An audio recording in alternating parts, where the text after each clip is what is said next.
Welcome back to the Xelik Podcast. I am Noah and I'm with my business partner Zane. And today we have four questions we're going to be going over and asking each other and just kind of giving our feedback on it. So I'm going to start with my first question for you, Zane. And my first question is, why should I exercise? Sell me on exercise. It sucks. It's hard. I hate lifting. It's a waste of time. It doesn't feel good. It takes a lot of commitment. Why should I even exercise? The simplest frame for why you should do anything that's good for you, even though it's hard, is the road to heaven looks like hell and the road to hell looks like heaven. And what I mean by that is there's hard aspects on either side. Being fit is hard because you've got to show up to the gym, you've got to be disciplined, you've got to eat boiled chicken and broccoli every once in a while. Not actually, but that's what people think that they have to do. And also being out of shape is hard too. You get winded going up a flight of stairs, you have low energy all day, every day.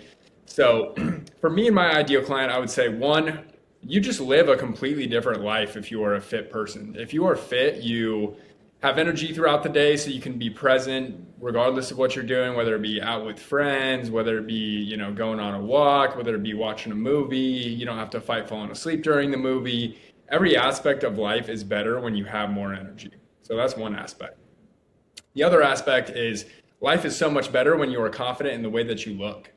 And I remember back to when I was a really skinny kid and I got picked on, and it was all I could ever think about was just what I look like. And then when I got in really good shape, the biggest difference that I noticed is that I just felt so much better throughout the day because I was confident in myself. I knew that I looked good. I knew that I was taking care of myself. And it just became something that I never had to think about. And that allowed me to be so more present. So I would say that the most underrated aspect of being fit is the ability to be present every single day as a result of high energy levels and as a result of higher energy levels, and as a result of just confidence, just self-confidence. And also, if you enjoy life, you're going to live a heck of a lot longer if you exercise. Yeah. Yeah, you touched on three things there. Energy, confidence, and then just, I guess, why, like the natural side of it. Like energy, well, I can drink caffeine. Why would I just, like, working out so I can give me energy? Yes, but you're gonna have a crash. You're gonna become reliant upon it. It's not something that's natural. Your body's built to be energetic without caffeine. If you're relying upon an external source, you're not gonna be naturally energetic. Um, what was the other one? So energy, natural, confidence. Confidence, like the value you put into something, or the time and commitment you put into something determines the value of it. It's the same with work. It's the same with relationships. It's the same in anything. And so if I take steroids or I go get plastic surgery or whatever just to look a certain way, I'm not going to have the same amount of confidence and sacrifice commitment that I would have had if I do it from working out. And so it builds more confidence of like, I earned this, I deserve this, I built this, this is mine, this is my aesthetic, this is my body, this is my life. This isn't something that I purchased. This isn't a quick fix. This isn't a GLP-1 immediate solution. And then like the last thing is like, I mean, I guess kind of something that trickles across all those, the physical naturalness of all of those things, where it's like there is so much modern immediate gratification to where anything that's looked at as delayed gratification is like outdated and like stupid or a waste of time or unimportant. Like we can get any food we want immediately, we can get energy from caffeine, we can get whatever results we want from like a GLP-1 or steroids or like anything like that. So like there's all these things to leverage our immediate gratification, and we're getting so used to just like having everything at a whim, at a snap of a hand. And it looks like it's almost like if you do anything that takes time, it's stupid and worthless. But like for your confidence and for your overall well-being, like name anything in life that doesn't take time, that's worthwhile, that's better if you put time into it, invest into it. And so I think it's one of those things that's like there's just a physical component, a literal physical component to it that like you can't cut corners, otherwise you're going to get inflated or faulty results in a sense. 100%, yeah. And I think that's why you look at a fit person and you instantly understand things about their character because you know how hard that is. I had one of my clients say this to me, a year or two ago. He's like, because he finally saw his abs for the first time, and that's why he started training with me, because he wanted to see his abs for the first time. And he was like, wow, I have so much respect for people who are in really good shape, because I am now, yes, but that was a grind. I mean, we were working at it for a year and a half. He lost 50 some pounds, put on some muscle. And that's, I think for so many reasons, fitness is great, but instantly, like, I want to be friends with somebody, or like from a woman looking at a man, for example, she has more trust that you are going to take care of her because you take care of yourself. And that's like the most attractive thing to a woman. And I mean, the same thing in regards to women, like being viewed by a man. If you are fit, then I instantly trust that you take care of yourself. You're more likely to take care of our kids and raise them the way that I want them to be raised. As a result, that's what attractiveness is based on. There's a proof of work component to it, to where it's like, we've evolved to know a fit body means that you've gone through some sort of hardship and you survived it. Therefore, you're good for my future because you can get through hardship. And so it's proof of commitment, proof of dedication, proof of discipline, proof of work, in a sense of just, I know you can do this because your results show for it. 100%. Yeah. So for you, Noah, if somebody wanted to 10x their health and be lazy about it, just pull the three lowest, pull the three lowest hanging fruit. So the three easiest tips that you have for somebody to 10x their health, what would they be? Yeah. If you want to 10x your health, there are three things that I tell all of my clients they need to focus on, and it's repetitive every single week. Number one is activity. Number two is nutrition. Number three is recovery. Activity. This is, are you walking around? Are you active? Are you moving? Are you standing up? Or are you sitting down all day, getting no steps in? Are you working out? Are you exercising? Are you pushing yourself in some sort of physical capacity? Active. Nutrition, are you eating healthy? General rule of thumb, like organically from the earth, non-processed foods. And then of those foods, how much of it are you eating? And of how much you're eating, what macro distribution do you have? Are you eating a good amount of protein? Are you eating way too many carbs? So understanding your nutrient profile and your nutrition profile. And then lastly, your sleep, your recovery. Your recovery is basically anything outside of those other two. So sleep, stress, well-being, relationships, life in general. Like, are you happy? Are you good? Are you getting good sleep? Are you stressed out at work? Are you confident? Are you, do you have a positive outlook on life? Are things going well? Is there things getting in your way to where exercise and health doesn't seem important anymore? And so just understanding that, and then allowing yourself to recover and to do better, or to yield the results from all the work that you're putting in from your fitness and nutrition. So by far, three easiest things: get better sleep, just be a little bit more active, and just look at what you're eating on a daily basis. Mm-hmm. Yeah. Yeah, that's really good. And it's simple when you break it down. And I always describe your nutrition as, like, if you were putting diesel in a car that requires gas, it won't run. And a lot of people feel like their bodies are not running, or they're running on diesel as opposed to what they're supposed to be running on. And that's a result of eating processed crap food every day. So the inputs match the outputs in that regard. Yeah. A lot of synergies of cars and machines that I've given alongside fitness, nutrition, and exercise, actually. Yeah. Yeah, people understand that. Yeah, for whatever reason, it makes sense. My second question for you, Zane, is sugar bad for me? Is sugar bad for you? That is such a great question, because sugar gets a really bad rap, and I would expand this a level and say carbs in and of themselves get a really bad rap. I hear this all the time, and I'm sure that you hear this too, Noah, where people are like, yeah, I've just been trying to cut out carbs, and so I don't eat fruit because there's a lot of sugar in fruit. And every time I hear that, I'm like, oh man, no, like, coaching is going to be so great for you, which is good. Carbs are not inherently bad for you, and actually they are our body's preferred source of energy. However, if you are sedentary, should you be drinking Powerades, and should you be eating honey and syrup and these things that are highly concentrated in carbs? No, because you're fueling like an athlete, where carbs are designed to be your energy source, but you're not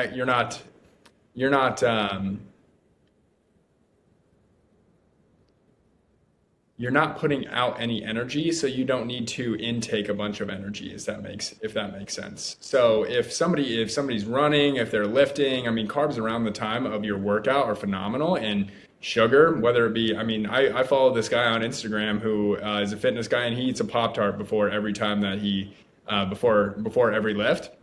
And that's great because they're fast digesting, gives him a great pump, but he's also burning off all those calories that he just intook from his Pop-Tarts. And are Pop-Tarts the best thing that you could be eating? No, the average person who is already not working out, they're already not getting a ton of steps in, they should not be eating Pop-Tarts every day. But having some fruit around the time of your workout, or, having a Gatorade or a Powerade, which has a ton of sugar, yes, around the time of your workout is great, because that's what your body needs when it's in that state. At my Ironman, they gave out cups of Coke, because it's just fast digesting carbs, and people's stomachs are really upset. So the carbonation from the soda settles their stomach.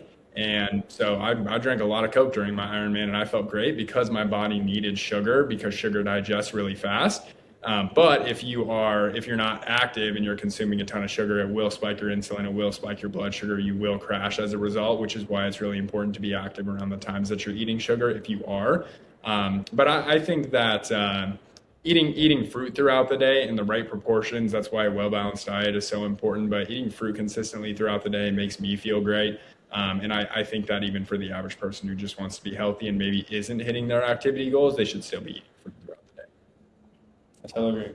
Let me see if I can give a fitness dummy 101 description of that. So what you're saying, sugar is good if you are active, because when you consume sugar, it's we'll say a dense or a high form of energy that people who are in good shape can use really efficiently, and it burns like good fuel.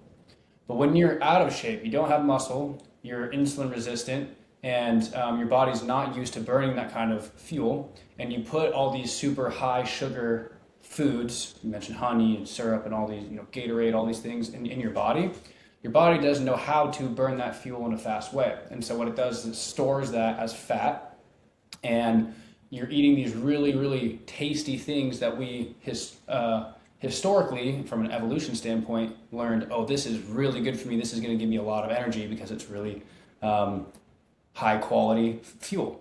But now we've made everything taste like that, and we've taken out the activity level.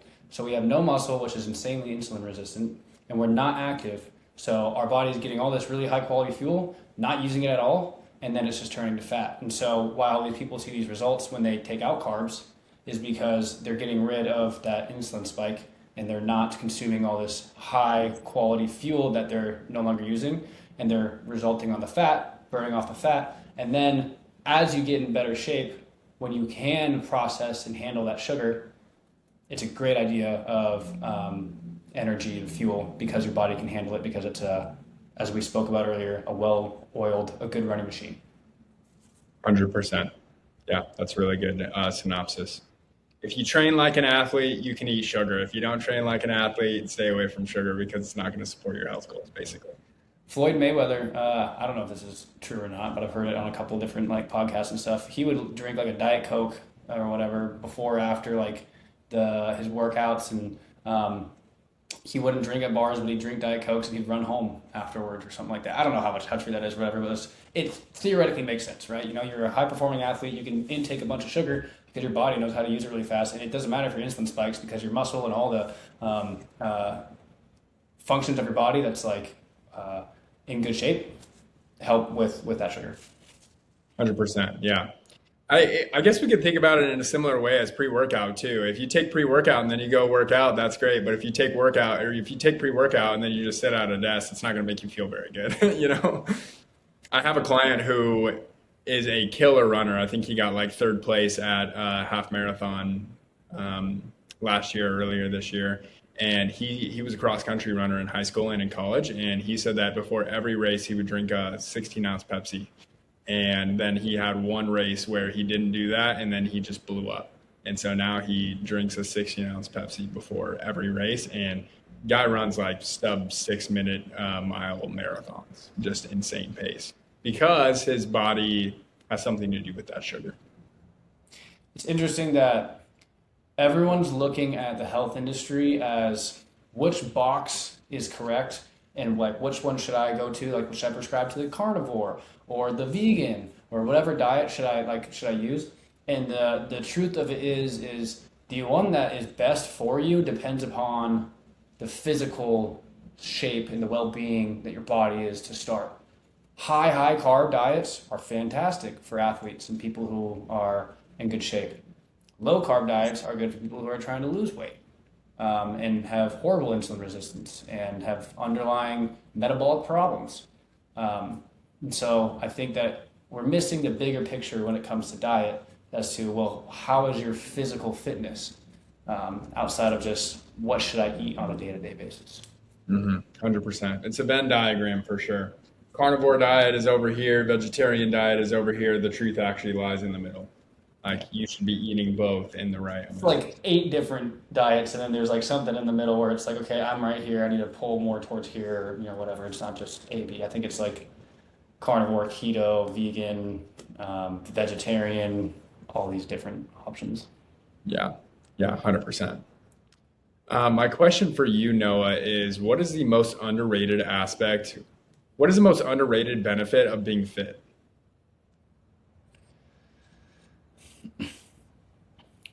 It's not necessarily the most underrated benefit of being fit is not necessarily one thing. It's the fact that it's everything.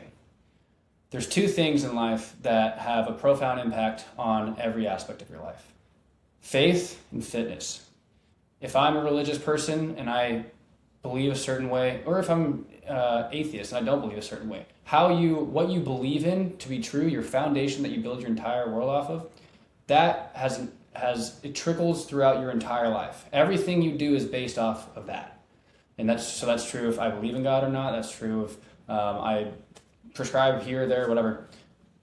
That will have an impact on every aspect of my life. My work, my relationships, my food that I eat, everything. It changes everything.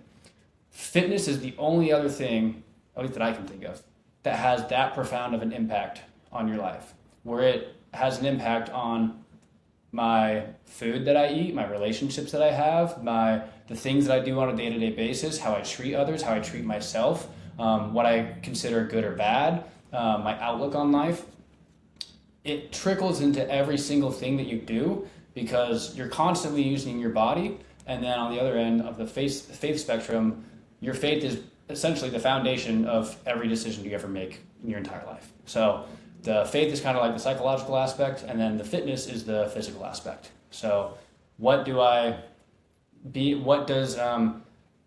benefit is there for being in better shape? Well, pick anything and I'll tell you why being in better shape will help with that. So it's not just like, it helps us one thing and you should do it because of this one thing. It's like, well, do you want to feel better at work? Do you want to be able to play with your kids? Do you want to have more confidence, as we talked about? Do you want to do things more naturally and not have to rely upon all these external sources just to get the desired outcome that you want? So I don't think there's one thing. I think the one thing is that it is everything.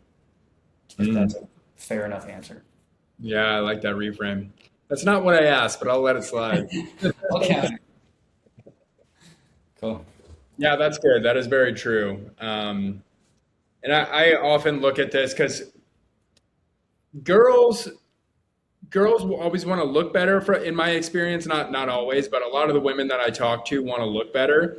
And a lot of the guys that I talk to want to make more money or, build a more substantial career, et cetera. And then they attribute fitness to achieving that result. Right.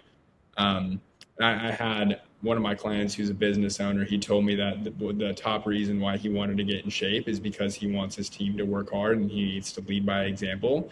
And, now his business is bigger. He's leading by example. He feels good every single day. And we're going to just continue working together because he values that and knows that it's a prerequisite to him being his best self in his business, for his clients, and for his team. Yeah. It's almost like the pursuit of health itself has a larger impact on other aspects of your life if you pursue it as its own, as opposed to pursuing it for something else. If you're like, I want to get in shape so that I can grow my business, like, yes, you can do that, but almost if you just pursue being healthy for being healthy terms, or for the purpose of being healthy, it will not only help your business in a bunch of different ways, but it's going to help so many other parts of your life. So like, I always tell my clients, you need to just be a healthy person and like identify as someone who works out, someone who eats healthy, someone who does this and that.